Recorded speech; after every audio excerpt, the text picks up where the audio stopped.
বুদ্ধ পূর্ণিমা উপলক্ষে একটা বুদ্ধদেবের ছবি আঁকলাম।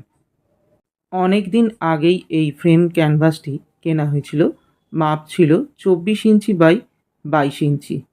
ঘরেতেই যেহেতু ক্যানভাস রয়েছে আর যেহেতু বুদ্ধ পূর্ণিমা, সেই উপলক্ষে আমিও ভাবলাম একটা সুন্দর দেখে বুদ্ধের ছবি আঁকি।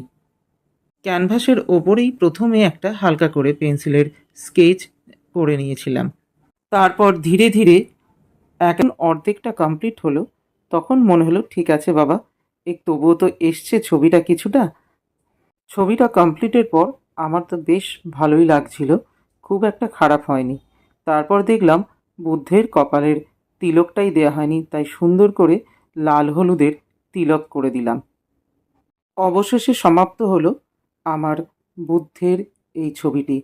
কেমন হয়েছে অতি অবশ্যই কমেন্ট করে জানাবে আমাকে।